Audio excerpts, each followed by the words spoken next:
देखो, ये बात सच है कि जितनी आध्यात्मिक उन्नति एक सब कुछ त्याग करके मतलब विरक्त भक्त जो होता है, वो 4-5 साल में प्राप्त करता है, उतनी ही आध्यात्मिक उन्नति एक गृहस्थ में रहता हुआ जो भक्त है, वो 1 ही वर्ष में प्राप्त कर लेता है।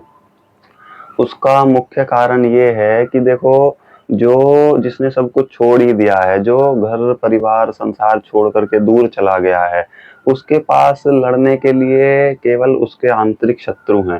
केवल उसके शत्रुओं का एक पक्ष है जो उसका आंतरिक है, यानी कि उसके विकार, काम, क्रोध, लोभ, मोह, ईर्ष्या, ये सब विकार। उसके पास कोई बाहरी व्यक्ति या कोई समाज का या कोई घर परिवार का कोई जन नहीं है। और यदि वो उसके आसपास आ भी जाए या हो भी, तो वो अपने मन में पहले ही ये मान लेता है कि भैया मुझे इनसे कोई मतलब नहीं है, मैं इन सब के लिए मर गया हूँ और ये सब मेरे लिए मर गया है। क्यों? क्योंकि उसने सब कुछ छोड़ ही दिया है, वो विरक्त हो गया है।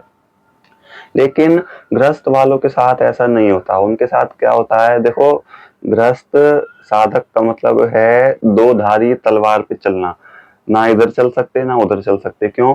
क्योंकि भाई गृहस्थ साधकों के पास उनके खुद के आंतरिक शत्रु तो हैं ही। कभी काम आ गया, कभी क्रोध आ गया, कभी लोभ हो गया, कभी कुछ, और साथ साथ बाहरी समाज भी है।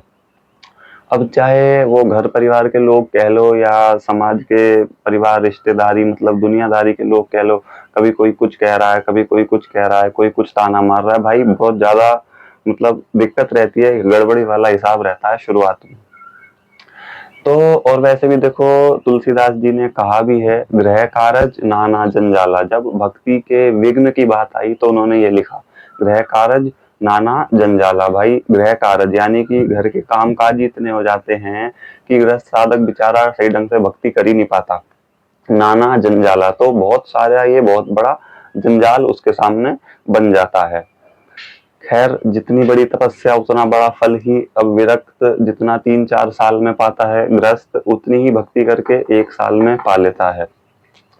अब देखिए, मूल विषय ये है कि गृहस्थ साधकों में एक बहुत बड़ी भूल होती है, और इस भूल की विशेषता ये है कि ये हमारे समझ में नहीं आती है, यानी कि इसको हम पकड़ नहीं पाते। बहुत समय बाद जब भक्ति करते करते इतनी परिपक्वता आ जाए अंदर कि हाँ भाई, क्या हम सही कर रहे हैं, क्या गलत हो रहा है, तब ये चीज समझ में आती है। और तब तक बहुत समय हमारा बीत चुका होता है।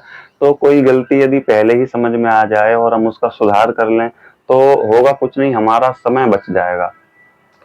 इस बारे में हमारा मन एक बहुत अच्छा तर्क दे देता है, जिससे हम कन्विंस हो जाते हैं, उसको काट नहीं पाते और इस अपनी चूक को बढ़ाते चले जाते हैं, और अंत में जाकर के हमें पता चलता है भाई समय बहुत ज्यादा खराब हो गया। अब देखो, गृहस्थ साधक का मतलब ये है कि अपने घर परिवार के कर्म कर्तव्य भी हम अपने पूरे करें, पूरे निभाएं, पूरी सेवा से करें, क्योंकि भगवान ने दिए हैं। और बचे समय में भगवान का नाम लें, भगवान का भजन करें, तो वो बन जाएगा गृहस्थ साधक कि हमने घर परिवार भी पूरा निभाया और भगवान का भजन भी कर लिया। अब इसमें दो चीजें होती हैं, ऐसा भी नहीं होना चाहिए, वो दोनों ही नहीं होनी चाहिए। ऐसा भी नहीं होना चाहिए कि कोई हमें कुछ कह रहा है, भाई कोई माता पिता हैं हमारे, भाई बहन पत्नी पुत्र जो भी रिश्तेदारी हो हमारी, संसार के संबंधों से परिवार में कोई भी हो, कोई हमें बुला रहा है, किसी की कुछ सेवा करनी है, कोई काम दे रहा है, और हम मंदिरों में बैठे हैं, तो वहां पर पाप बन जाएगा कि हमने उनकी सेवा नहीं करी। और ऐसा भी नहीं होना चाहिए कि बिल्कुल ही घर परिवार में लगे हुए हैं, खाली समय को भी अपना इधर उधर ही व्यर्थ कर रहे हैं, बिल्कुल भी भगवान का नाम नहीं लिया, तो वो भी गलत बात हो जाएगी। दोनों ही चीजों का संतुलन बना करके चलना पड़ेगा, इसी को गृहस्थ साधक कहते हैं। अब देखिए, एक मतलब मैं उदाहरण के तौर पर एक छोटी सी दिनचर्या मतलब मोटा मोटी तौर पे बताऊं तो होता ऐसा है कुछ कि दिन में होते हैं 24 घंटे। तो एग्जाम्पल के तौर पर देखो, मैं लगा लेता हूँ नॉर्मल कि कोई साधक सोया 6 घंटे के लिए। वैसे भक्तों साधकों के लिए जो नींद है वो बताई गई है 3 से 4 घंटे की, लेकिन 6 घंटे कर लेते हैं। और जो संसारिकों की नींद है वो 8-9 घंटे की, भैया जितनी की भी होती हो चलती है। तो दोनों के बीच का एक एवरेज ले लेते हैं, 6 घंटे कोई व्यक्ति सोया, ग्रस्त साधक है। भैया पुरुष साधक है तो अपना नौकरी काम धंधा बिजनेस पे जो भी होगा उसका वो जाएगा, स्त्री साधक है तो अपना घर परिवार के वही काम काज, खाना पीना बनाना, जो भी है हिसाब किताब वो करेगी। तो पूरे दिन का ये मान लो कि इस चीज में चले गए हमारे 9 घंटे, तो ऐड करते चलो 6 घंटे प्लस 9 घंटे हो गए 15 घंटे। अब हमारे खुद के निजी कार्य यानी कि शौच, स्नान और जो भी है मतलब खुद के हमारे पर्सनल के काम पूरे दिन भर के, तो उनके मान लो 3 घंटे, तो हो गए 15 प्लस 3 18 घंटे। अब चूंकि घर है तो कोई फिक्स शेड्यूल तो है नहीं कि भैया इस टाइम पे यही काम होगा, इस टाइम पे ये काम होगा। कभी किसी का काम कुछ भी आ सकता है, कभी किसी का कुछ भी आ सकता है। तो मतलब घर परिवार के कामकाज उसके मिलाकर के और मान लो 3 घंटे, तो 18 प्लस 3 हो गए 21 घंटे। अब फिर वही वाली बात, घर है तो कुछ पता नहीं है, कोई कभी किसी के साथ इमरजेंसी हो, किसी को लेके आना है, किसी को छोड़ के आना है, कहीं मिलने चले गए या कोई मिलने आ गया जरूरी, तो उसके मिला करके और मान लो 2 घंटे, तो 21 प्लस 2 हो गए 23 घंटे। सुनते रहना, शब्दों पे ध्यान देना। अब 24 घंटे होते हैं और 23 घंटे ऐसे कामों में हमारे निकल गए जो जरूरी हैं, घर परिवार के हैं, घर गृहस्थी के हैं, दूसरों की सेवा के लिए हैं, तो बहुत अच्छी बात है। बचा 1 घंटा। अब यदि उसको भी, और ज्यादातर ऐसा ही होता है क्योंकि मेरे साथ भी बहुत हुआ है, मैं भी उसी स्थिति में हूँ इसीलिए अच्छे से बता पा रहा हूँ, अनुभव की बात है।